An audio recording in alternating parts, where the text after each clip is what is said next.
Stocks may be lower today, but the market has staged quite a comeback since that sell-off began 2 weeks ago. We're climbing back into positive territory while the Nasdaq and S&P are up 5% since August 5th.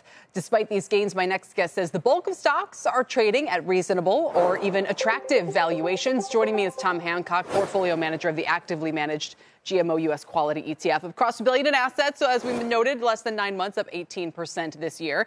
And your biggest holding is Microsoft. Tom, welcome to you. Hi, Kelly. Thanks for having me. Do you, kind of an aside to the main story, or maybe not, do you care about what's going on with work from home or not as it relates to big tech and the fight, for instance, over Google and whether it's lost its edge because it doesn't have more workers in the office? I mean, does something like that resonate when you look at Microsoft or when you look through the big tech names, or are you purely looking at valuation and growth opportunities? Well, we're primarily looking at valuation growth opportunities. Of course, we care about the culture of businesses and whether we think the researchers, engineers, et cetera, have a productive work environment, and kind of look at our own firm where we have a hybrid environment, which I think works out really well for us. And I think the same is probably true of the big tech firms. A lot of the work that the people do, I think, is well executed at home. So it's not a particular concern for us. I know that's been raised in a couple of instances, but it's not something we would be too alarmed about. Well, especially if you yourselves are, among those using this model and using it successfully, I can't imagine that there's a diktat that nobody leaves the office. So then what is the most compelling thing for you about Microsoft these days, and why that one amongst sort of the Mag 7 peer group? Yeah, well, we see Microsoft as sort of a heads they win, tails you lose way to play artificial intelligence. Of course, a lot of the artificial intelligence work is being done on the cloud, and they're a huge cloud provider, and that's bringing data into their ecosystem. They're investing a huge amount of money in it, but given the size of the company, they're talking about $3 trillion plus market cap, the amount of capex they're doing is just a couple % of their business. So on the one hand, they can be the biggest player and dominate if AI really wins. But on the other hand, if it's kind of a cheap insurance policy for them. It's important for Microsoft in their status in the world to maintain being a tech leader, and they have the size and scale to have that optionality. Yeah, and it's your biggest position. You do have exposure to Alphabet, a few other names. Tell me, when you're building a quality ETF, and that's supposed to be the factor that works the best right now, high interest rates or low interest rates. I mean, it makes sense, obviously, over a longer period of time, but how do you define quality? For us, quality is about companies that can deploy capital at a high rate of return going forward. So we think Microsoft will get a high rate of return on its artificial intelligence investments. For example, Alphabet also we will. But it could be in other sectors too. It could be a staples company, a healthcare company.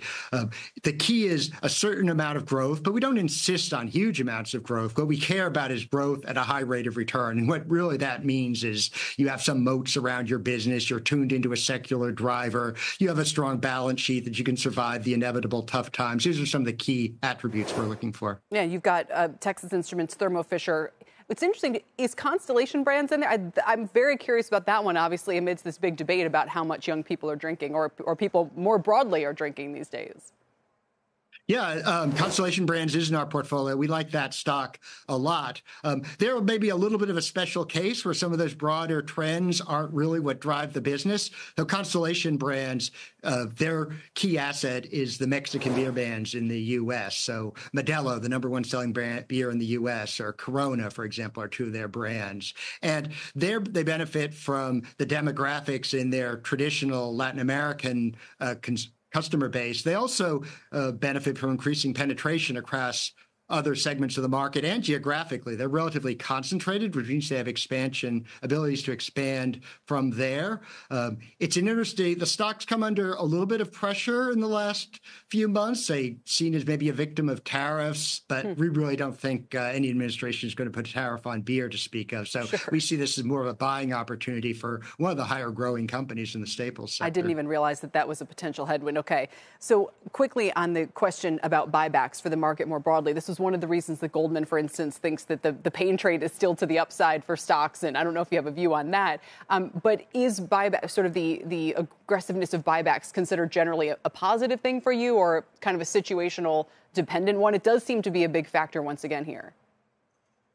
Yeah, it's a situational thing for us. We like companies that return capital to shareholders. We are generally speaking different between dividends and buybacks. what we like best is a company that's reinvesting and growing the business.